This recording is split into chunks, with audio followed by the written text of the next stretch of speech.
అందరికీ నమస్కారం అండి. నేను మీ పెళ్లి చక్రధర్. ఇవాళ మనం నిప్పాన్ ఇండియా గ్రోత్ ఫండ్ చాలామంది అడుగుతున్నారండి నన్ను క్వశ్చన్స్.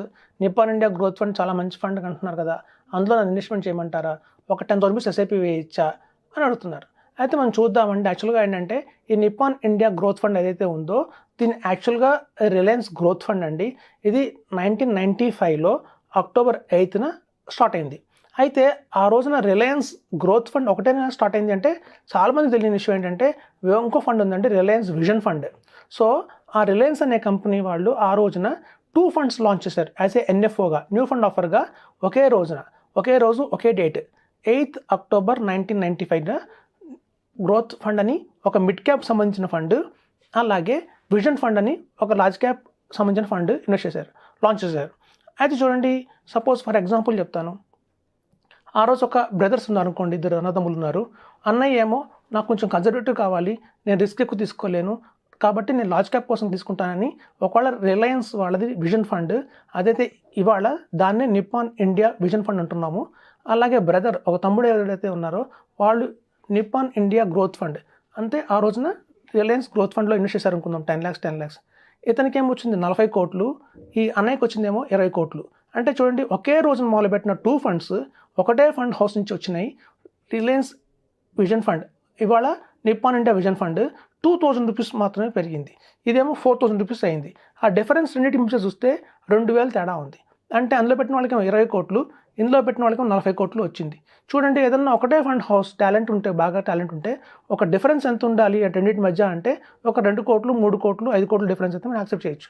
ఏకంగా డబల్ ద రిటర్న్ డిఫరెన్స్ వచ్చింది అంటే మరి అది అంత టాలెంటెడ్గా వర్క్ చేసినట్టు అంటే కాదు. ఇప్పుడు చూడండి, ఆ రోజున మిడ్ క్యాప్ స్టాక్స్ ఏవి 1995లో నిజంగా మిడ్ క్యాప్ స్టాక్స్ అనేవి ఏవి అని చూస్తే ఒక టీసీఎస్ కావచ్చు, ఒక ఇన్ఫోసిస్ కావచ్చు, ఒక హెచ్డిఎఫ్సి బ్యాంక్ కావచ్చు, ఒక ఐసిఐసిఐ బ్యాంక్ కావచ్చు, ఒక ఐటీసీ కావచ్చు. సో ఇట్లాంటివన్నీ కూడా ఆ రోజున మిడ్ క్యాప్ కిందకు వచ్చాయి. సో చూడండి, మనం చాలామంది ట్రేడర్స్ చెప్తారు లాంగ్ టర్మ్గా మీరు షేర్స్ కొని పెట్టుకోండి. ఒక పొరపాటున మీరు 1995లో ఇన్ఫోసిస్ షేర్లు కొని ఉంటే, 1 లక్ష రూపాయలు పెట్టి షేర్లు కొని ఉంటే ఇవాళ 100 కోట్లు అయ్యి ఉండేది. అలాగే మీరు ఐటీసీ షేర్లు కొన్నా, అలాగే ఐసిఐసిఐ బ్యాంక్ కొన్నా, లేకపోతే హెచ్డిఎఫ్సి బ్యాంక్ కొన్నా, ఇన్ఫోసిస్ టీసీఎస్ లాంటి షేర్స్ కొన్నా, ఈ చెప్పిన ఈ 5-6 కంపెనీలలో మనం కనుక ఆ రోజున 1 lakh పెట్టినా కూడా ఇవాళ 1 కోట్లు అయ్యి ఉండేవి. సో నిప్పాన్ ఇండియా గ్రోత్ ఫండ్లో జరిగింది కూడా అదేనండి. 1995లో ఏవైతే స్మాల్ మిడ్ క్యాప్ కంపెనీస్ ఉన్నాయో, ఆ రోజు మిడ్ క్యాప్ కంపెనీస్లో ఉన్నాయో, ఇన్ఫోసిస్ కావచ్చు, టీసీఎస్ కావచ్చు, ఇవన్నీ అట్లాంటి కంపెనీస్లో ఆ రోజు వాళ్ళు భారీగా ఓవరాల్ ఇండియా మొత్తం కలెక్ట్ చేసిన కార్పొరేషన్ ఇన్వెస్ట్మెంట్ చేశారు కాబట్టి ఆ గ్రోత్ అనేది వాళ్ళు చూడగలిగారు. దాంతోపాటు ట్రావెల్ చేశారు వాళ్ళు. సో అదే ప్రత్యేకించి లాభాలు అందులో వచ్చాయి. ఇప్పుడు చూడండి, సపోజ్ చాలామంది ఇప్పుడు ఇన్వెస్ట్మెంట్ చేస్తున్నారు నిప్పాన్ ఇండియా గ్రోత్ ఫండ్లో. ఇప్పుడు చూడండి, మనం ఇక్కడి నుంచి 30 ఏళ్ళు అంటే 2024 నుంచి 2054 దాకా నెక్స్ట్ 30 years కనుక ఇదే బుల్ రన్ ఇదే ర్యాలీ అందులో స్టార్ట్ అయింది అనుకుంటే కనుక, ఇప్పుడు చూడండి, మనం 10 రూపీస్తో కొన్న యూనిట్ ఏదైతే ఉందో 1995లో ఇవాళ 4,000 అయింది. అంటే 400 పాయింట్స్ పెరిగింది, 400 టైమ్స్ పెరిగింది.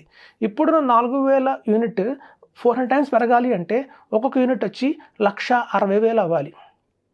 అంటే 2054లో ఒక్క unit value of Nippon India growth fund వచ్చి 1,60,000 అవ్వాలి. మరి అవుతుంది అని మీకు నమ్మకం ఉంటే అందులో కంటిన్యూ చేయండి. పోనీ మనం అందరం అనుకుంటాం 15 × 15 × 15 = 1 crore అంటాం. అంటే 15% రేట్ ఆఫ్ ఇంట్రెస్ట్ మనం ఎక్స్పెక్ట్ చేస్తాం ఏదన్నా సరే ఒక ఫండ్ హౌస్లో కానీ ఒక ఫండ్లో అనుకుందాం, మినిమంగా అనుకుందాం. సో అలా చూసినా కూడా ఇవాళ 4,000 రూపీస్ ఉన్న ఒక్కొక్క యూనిట్ 15% రేట్ ఆఫ్ ఇంట్రెస్ట్లో గ్రో అయినా కూడా మీకు 32,000 అవ్వాలి. అంటే ఒక్క యూనిట్ వచ్చి మనకి రాబోయే 15 ఏళ్ళ తర్వాత చూస్తే 32,000 అవ్వాలి ఒక్కొక్క యూనిట్. అది అవుతుంది అని మీకు నమ్మకం ఉంటే మాత్రమే అంత మీరు కంటిన్యూ చేయండి. సో కాబట్టి ఈ నిప్పాన్ ఇండియా గ్రోత్ ఫండ్ లాంటివి మనం ఎలా తీసుకోవాలి అంటే, ఓకే, ఈ ఒక లాంగ్ టర్మ్ కనుక ఎవరైనా వెయిట్ చేస్తే మనకి మిడ్ క్యాప్లో వెయిట్ చేస్తే, అదే చూడండి నిప్పాన్ ఇండియా విజన్ ఫండ్ ఏదైతే ఉందో సేమ్ డే రోజున లాంచ్ అయిన ఫండ్ 2,000కి పెరిగి ఆగిపోయింది. అంటే ఇప్పుడు చూడండి, అందులో 20 crores వచ్చాయి. అంటే అది 200 టైమ్స్ పెరిగింది. సో ఒక లార్జ్ క్యాప్ ఒక మిడ్ క్యాప్ డిఫరెన్స్ చూడాలి అంటే మాత్రం దీని ప్రకారం మనకు అర్థమయ్యేది ఏంటంటే లార్జ్ క్యాప్ కంటే కూడా మిడ్ క్యాప్ అత్యధికంగా లాభాలు వస్తాయి అని అర్థమైంది. అది నెంబర్ 1. నెంబర్ 2 ఏంటంటే, ఇప్పుడు చూడండి చాలామంది కూడా నిఫ్టీ 50లో ఎస్ఐపి వేస్తాం సార్, నిఫ్టీ 50 మనకు చాలా స్టాండర్డ్గా ఉంటుంది, టాప్ 50 కంపెనీస్ ఉంటాయండి. ఇప్పుడు చూడండి, ఎగ్జాక్ట్గా నిప్పాన్ ఇండియా విజన్ ఫండ్ ఏదైతే ఉందో, లార్జ్ క్యాప్ ఏదైతే ఉందో దాన్ని నిఫ్టీ 50 మనతో ట్రీట్ చేసుకోవచ్చు.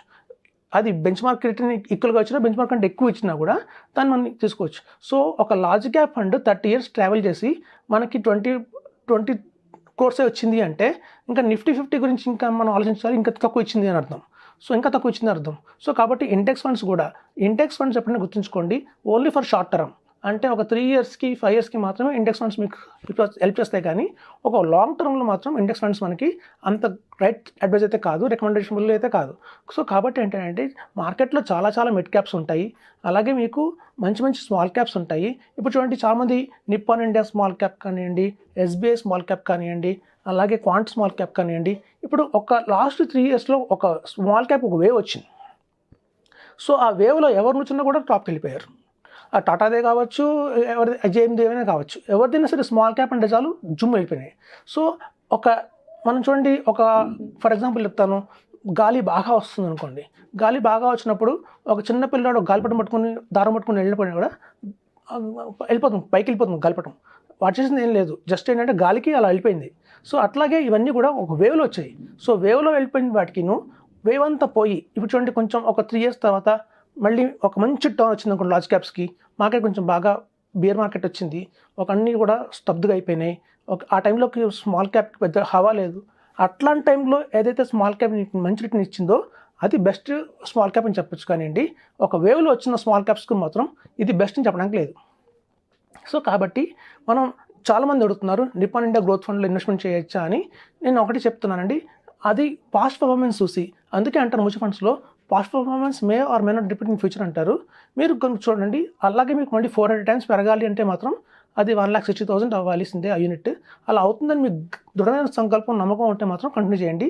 లేదంటే ఏదైనా ఫండ్ని ఆప్ట్ చేసుకొని చెప్తున్నాను. Thank you.